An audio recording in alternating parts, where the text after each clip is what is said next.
Hello everyone, welcome to All India Students Community. मैं All India Students Community में आप सभी का स्वागत करता हूं। दोस्तों, जैसा कि मैंने आप सभी से वादा किया था, मैं गांव में भी चला जाऊंगा तो भी आप लोगों को वीडियोस ज़रूर मिलती रहेंगी ताकि आप लोग प्रैक्टिस करते रहें, आप अपनी प्रिपरेशन की जांच करते रहें कि आप अभी कितने तैयार हैं एग्ज़ाम के लिए। और आपको ये मालूम हो ही चुका होगा, सेंट्रल रीजन का एडमिट कार्ड आ चुके हैं। मतलब वो अपना देख सकते हैं कि अब उनका पेपर कब होगा, किस तारीख को होगा।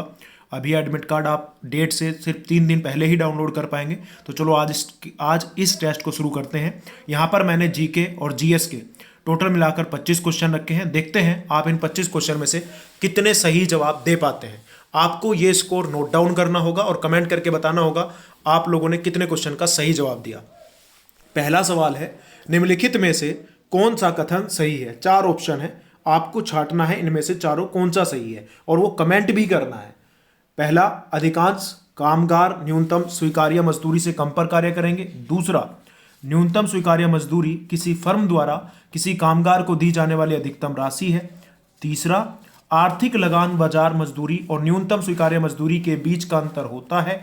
या चौथा, आर्थिक लगान वह राशि होती है जिसे वांछनीय श्रम बाजार में प्रवेश करने के लिए अवश्य अदा किया जाना चाहिए। तो आपको बताना है इन चारों में से कौन सा सही है। And the correct answer will B आर्थिक लगान बाजार मजदूरी और न्यूनतम स्वीकार्य मजदूरी के बीच का अंतर होता है। तो जिन लोगों ने बोला सी, उन सभी का सही जवाब था। आप ऐसे ही, जैसे आप लोगों ने काफी लोगों का जवाब बिल्कुल सही था, ऐसे ही कमेंट करते रहो। ऑफलाइन देख रहे हो कोई दिक्कत नहीं है, लेकिन कमेंट करो। नेक्स्ट क्वेश्चन है, अन्य बातें समान होने पर किसी वस्तु की मांग की मात्रा में कमी किस कारण से हो सकती है। उस वस्तु की कीमत में वृद्धि के कारण, बी उपभोक्ता की आय में वृद्धि के कारण, सी उस वस्तु की कीमत में गिरावट, या डी उपभोक्ता की आय में गिरावट। अन्य बातें समान होने पर किसी वस्तु की मांग की मात्रा में कमी किस कारण से होगी। एंड द करेक्ट आंसर होगा उस वस्तु की कीमत में वृद्धि होने के कारण। मांग की मात्रा में अगर कमी आती है तो अगर बाकी सारी चीजें समान है तो वो एक ही वजह से होगा, जब कोई वस्तु क्या हो जाए, महंगी हो जाए। तो करेक्ट आंसर होगा ए। नेक्स्ट क्वेश्चन है, किस वर्ष में भाषाई आधार पर राज्यों का पुनर्गठन किया गया। ए 1951, बी 1947, सी 1950 या डी 1956। बोलेगा क्या है सही जवाब, कमेंट करें।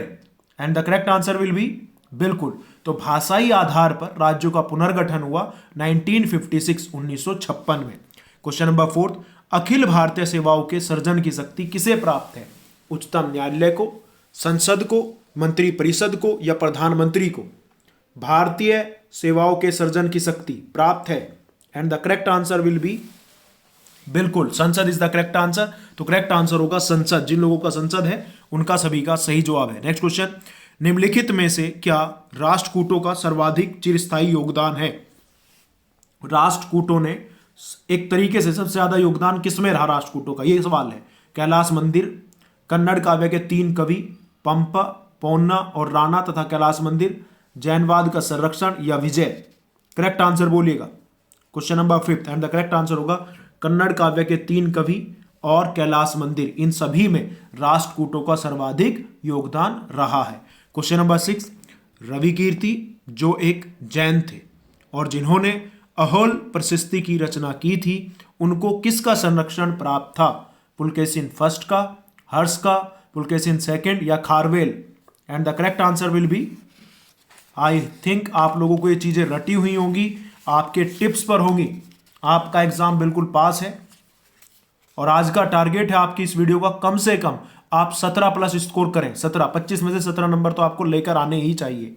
And the correct answer will be, बिल्कुल, Pulakeshin second is the correct answer. जिन लोगों का सी था बिल्कुल सही जवाब था।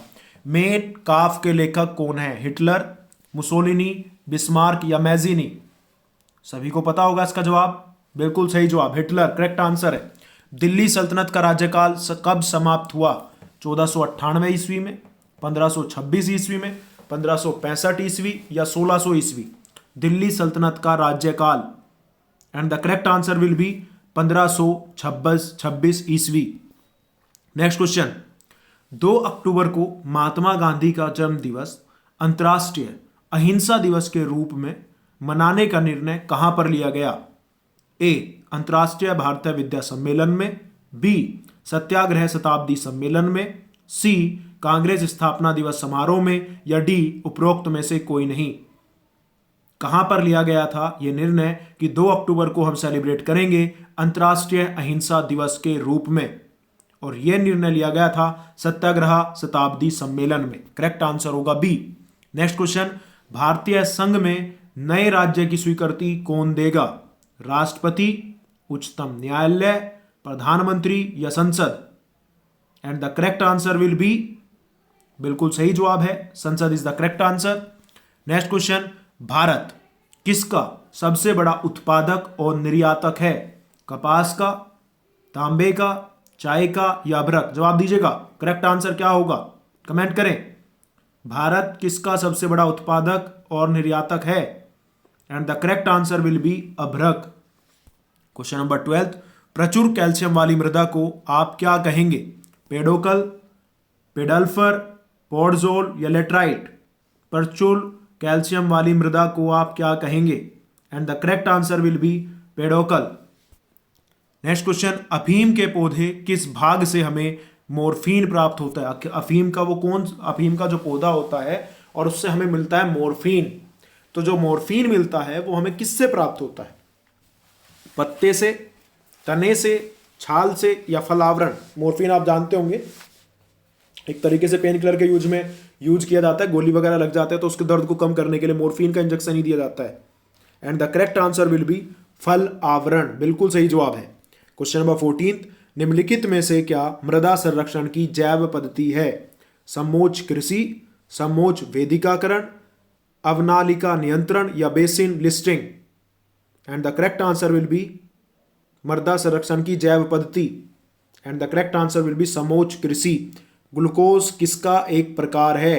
पेंटोज शर्करा का, हेक्सोज शर्करा का, टेट्रोज शर्करा या डाइओज शर्करा? ग्लूकोज किसका एक प्रकार है? हेक्टोज शर्करा, बिल्कुल सही जवाब है बी। जीवाणु कोशिका में सूत्र कणिका की संख्या कितनी है? जीवाणु कोशिका में सूत्र कणिका की संख्या आपसे पूछा गया है, ध्यान से सोचिए, जवाब दीजिएगा। जीवाणु कोशिका में सूत्र कणिका की संख्या, and the correct answer will be, बिल्कुल सही जवाब है, 0। D will be the correct answer, 0। Next question, हस्तलिपियों के मूल संस्थापक और कौटिल्य के अर्थशास्त्र के संपादक कौन थे? श्रीकांत शास्त्री, श्रीनिवास अयंगर, आर सामाशास्त्री या विलियम जोन्स?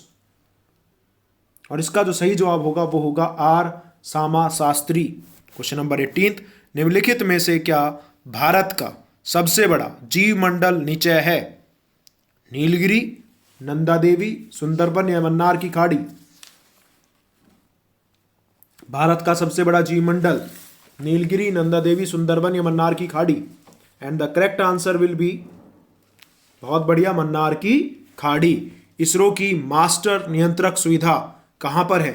मास्टर नियंत्रक सुविधा ISRO. And the correct answer is Karnataka, बिल्कुल सही जवाब है। क्वेश्चन नंबर 20, एक वस्तु इतनी दूरी तय करती है जो सीधे समय के वर्ग के समानुपातिक हो, इसका त्वरण है वर्धमान, ह्रासमान, शून्य या अपरिवर्ती? एक वस्तु इतनी दूरी तय करेगी जो सीधे समय के वर्ग के समानुपातिक हो, इसका त्वरण है दैट इज अपरिवर्ती। क्वेश्चन नंबर 21, सिलिकॉन वैली कहा जाता है दिल्ली को, पुणे, बेंगलुरु या Hyderabad? And the correct answer will be Bengaluru को जो है हम सिलिकॉन वैली के नाम से जानते हैं। क्वेश्चन नंबर 22, किस धातु का गलनांक सबसे कम है? मेल्टिंग पॉइंट किसका सबसे कम है? स्वर्ण का, चांदी का, पारद का या तांबे का? सबसे कम मेल्टिंग पॉइंट दैट इज पारद, सी। क्वेश्चन नंबर 23, कुछ स्थानों में वनस्पति के अपघटन के कारण कौन सी गैस उत्पन्न होती है? Carbon monoxide, carbon dioxide, sulphur dioxide या methane? And the correct answer will be methane. कुछ स्थानों में वनस्पति के अपघटन के कारण उत्पन्न होने वाली गैस का नाम है मीथेन। दोस्तों मैं आपको एक चीज बता दूं, अगर आप एग्ज़ाम की प्रिपरेशन कर रहे हैं और आप साइंस को लेकर डरे हुए हैं तो डरने की ज़रूरत नहीं है। जो मैं अब ये क्वेश्चंस करा रहा हूँ आप लोगों को साइंस के पिछले 5-7 वीडियो से, इनको ध्यान से पढ़कर जाना, आपको क्वेश्चन रिपीटेड मिलेंगे। और मैंने आपको वादा किया था कि मैं आपको 500 क्वेश्चन प्रोवाइड कराऊंगा, वो आप लोगों को जो है मिलने लगेंगे। मैं 18 तारीख को दिल्ली पहुंच जाऊंगा। दिल्ली जाते ही मैं आपको 100 क्वेश्चन सेंड करूंगा पहले ही दिन, ठीक है। नेक्स्ट क्वेश्चन, कैक्टस में सूल किसका रूपांतरण है? तना, अनुपर्ण, पत्ते या कलियां? And the correct answer will B पत्ते।